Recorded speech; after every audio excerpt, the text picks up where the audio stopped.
বিসমিল্লাহির রহমানির রহিম। গেট থেকে এই অবস্থা, বাইরে যে কী হবে আল্লাহ জানে। ডিম খিচুড়ি নিয়ে আসলাম।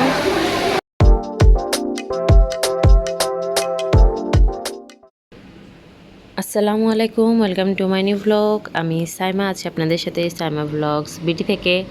আশা করছি সবাই ভালো আছেন। আমি আলহামদুলিল্লাহ ভালো আছি। তো এই যে সকালবেলা থেকে এরকম বৃষ্টি আর বাতাস হচ্ছে, এটা হলে যে ঘূর্ণিঝড়ের জন্য এরকম হচ্ছে। তো আমি বুঝতে পারতেছি না যে বাহিরে যাব কি না, জানলাগুলো খোলা যায় কি না। ও, খোলাই তো ছিল। এই যে মানে কি একটা অবস্থা। এর আগের বারও ঢাকায় এসে এরকম বৃষ্টির কবলে পড়ছিলাম, তো এইবার তো পরিস্থিতি অন্যরকম। বাট আমার তো বাইরে যাইতেই হবে, হয়তো বাতাসের শব্দ শোনা যাচ্ছে। আমি বুঝতেছি না যে কখন যাব। গতকালকে আসার সময় এখানে হলো একটু খাবার আনছিলাম টাঙ্গাইল থেকেই, কারণ আমি সকালবেলা হলো নাস্তা করার জন্য নিচে যাইতে হবে, তো একা একা নিচে যাব না। তো এই জন্য ভাবছিলাম যে সকালে ঘরে এগুলো একটু টুকটাক খেয়ে, যেহেতু বাহিরেই যাব, ক্যাম্পাসে যে খাওয়া যাবে। আমার হাজব্যান্ড হলো সেই সকালবেলা 7:45টার দিকে ওরা বের হয়ে গেছে, তখন এগুলো দিয়ে সকালের নাস্তা করে আমি বুঝতেছি না যে কী করব, কারণ আমাকে যাইতেই হবে। সকাল থেকে ওয়েট করতে করতে এখন হলো 12:15 বাজে, বাট বৃষ্টি তো থামার নাম নাই, আর মনে হয় না থামবে, যেহেতু এটা ঘূর্ণিঝড় চিত্রাঙের হলো প্রভাব একটা। তো এই জন্য আর কি, মানে বসে থাকলেও হবে না, আমার যেহেতু যাইতেই হবে, তো এই জন্য রেডি হয়ে নিছি। বাকিটা আল্লাহ ভরসা। এই তো ফাইলটা নিলাম, যেহেতু এর ভিতরে কাগজ আছে, তো না ভিজলেই হয়, এই জন্য এই যে একটা ব্যাগ নিচ্ছি। আর এই যে ছাতা তো নিতেই হবে মাস্ট, তো নিয়ে বের হয়ে পড়লাম। যে এখনো ঝিরিঝিরি বৃষ্টি হচ্ছে।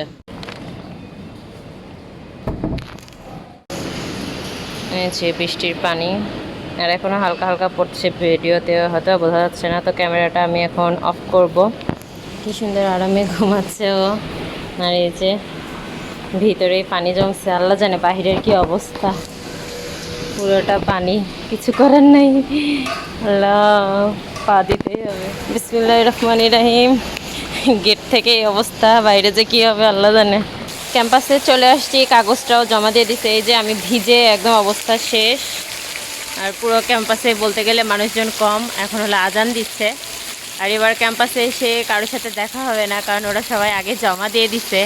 আর বৃষ্টিও ঢাকায় নেই, ও বগুড়ায় গেছিল, আজকে আসতেছে। তো আমি এখন একটু ক্যান্টিনের দিকে যাব, মানে যদিও দুপুরে খাওয়ার টাইম হয়ে গেছে। যেহেতু দুপুর টাইম হয়ে গিয়েছে, তো আর নাস্তা করলাম না, ভাবলাম যে তাহলে একবারে দুপুরে খাবারটাই খেয়ে নেই। ডিম খিচুড়ি নিয়ে আসলাম, মানে আমাদের সকাল থেকে তেমন কিছু খায়ও নাই, আমার ক্ষুধাও লাগছে, আর দুপুরের খাবার একটু লেট হবে, আর আজান দিয়ে দিছে, তো ভাবলাম এইটাই খাই। ছোট্ট একটা প্লেটে দিছে। অনেকদিন পর ক্যান্টিনে এইভাবে ভাত জাতীয় কিছু খাচ্ছি, তো খিচুড়িটা মজার ছিল। দুপুরে খাওয়া দাওয়া তো শেষ করলাম, আর আজকের বৃষ্টি তো নন স্টপই পড়বে। আমার বাইরে কিছু কাজ ছিল, যেমন পাসপোর্ট সাইজের ছবি বের করতে হবে, যেহেতু ঢাকায় আগে থাকতাম, তো ছবিগুলো আমার এখান থেকেই ওয়াশ করানো। তো ছবিগুলো ওয়াশ করতে দিতে যাব এখন, মানে কিছু করার নেই, বৃষ্টির ভিতর আটকায় থেকেও লাভ নাই, যেহেতু ভিজছি, কাজগুলো করে নেই। 2 hours later.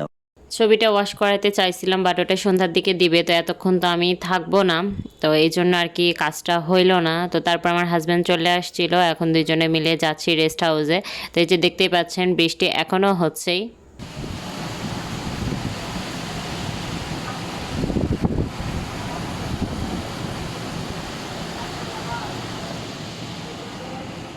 রাতের বেলা প্রচণ্ড বাতাস আর বৃষ্টি হচ্ছিল, তো এটা হলো রেস্ট হাউসের নিচে। আমরা যখন আসি তখন প্রায় 1 হাঁটু পর্যন্ত পানি হয়ে গিয়েছিল, সকালবেলা তো অল্প পরিমাণে পানি ছিল, তো একদমই যে সিঁড়ির এই পর্যন্ত পানি চলে আসছে। তো নিচে খাওয়ার জন্য আমরা নামছিলাম, তো দেখি যে এই যে প্রচণ্ড বাতাস হচ্ছে আর বৃষ্টি হচ্ছে।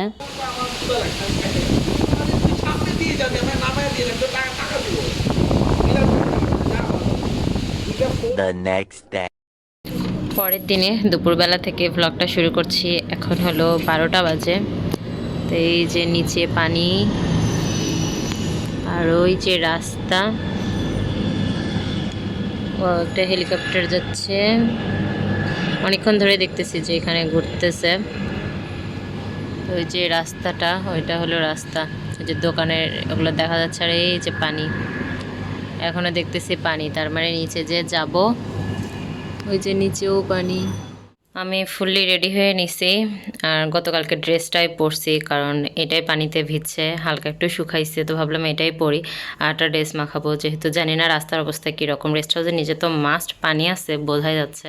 সকালবেলা আমার হাজব্যান্ডরা চলে গিয়েছিল, তো ওরা হলো রিক্সা দিয়ে এইটুকু রাস্তা পার হয়েছে, তো আমি নিচে নামলাম। তো নেমে দেখি যে গতকালকে একটা গাছ ভেঙে পড়েছিল, সেটা সরাচ্ছে। তো তারপরে এই যে লোক ছিল, তো ওনাদেরকে বললাম একটা রিক্সা এনে দেন।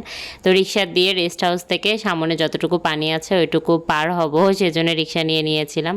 তো সেই রিক্সা থেকে নেমে আবার একটা রিক্সা নিয়েছি। তো এখন আলহামদুলিল্লাহ আজকে খুব সুন্দর আকাশ, মানে একদম রোদ উঠছে, মানে আল্লাহ তাআলার কি একটা নিয়ামত। আমি ক্যাম্পাসে এসে দুপুরের খাবার খেয়ে নিলাম। এখানে হলো বরবটি ভর্তা ছিল, তো ভর্তাটা মজার ছিল। 3 hours later. এরপরে আমরা সবাই মিলে চলে আসছি রেল স্টেশনে। আমাদের ট্রেনের টিকিট কাটা ছিল। তো এই যে ভাইয়া, আমি, আমার হাজব্যান্ড, তিনজনে মিলে একসাথে যাব। আমাদের 6 নম্বর প্ল্যাটফর্মে হলো ট্রেনটা আসবে, তো আমরা দাঁড়ায় আছি। আলহামদুলিল্লাহ আজকের আবহাওয়াটা খুবই ভালো ছিল, মানে সকাল থেকেই রোদ ছিল, কি একটা অবস্থা। মানে গতকালকে অনেক বৃষ্টি হয়েছে সারাটা দিন, ভাবাতে হয়েছিল যে আজকেও হয়তো বা সারাটা দিন বৃষ্টি হবে। তো আলহামদুলিল্লাহ যে আজকের আবহাওয়াটা ভালো ছিল, যার জন্য ভালোভাবে আসতে পারতেছি, কারণ আমরা খুব টেনশনে ছিলাম যে এরকম বৃষ্টি হলে আবার ব্যাক করব কিভাবে। আল্লাহ তাআলার কাছে কোটি কোটি শুকরিয়া যে ঘূর্ণিঝড় চিত্রাঙের ক্ষতিকর প্রভাব থেকে আমাদের সবাইকে আল্লাহ তাআলা হেফাজতে রাখছে, কারণ আমরা আরও অনেক ভয় পেয়ে গিয়েছিলাম যে হয়তো বা আরও অনেক বেশি ক্ষতি হবে। আগের দিন সারাটা দিন যেইভাবে বৃষ্টি হয়েছে, আমরা তো ভাবছিলাম যে পরের দিন আরও হয়তো বা কী হবে না হবে। তো আলহামদুলিল্লাহ যে আবহাওয়াটাও ভালো ছিল।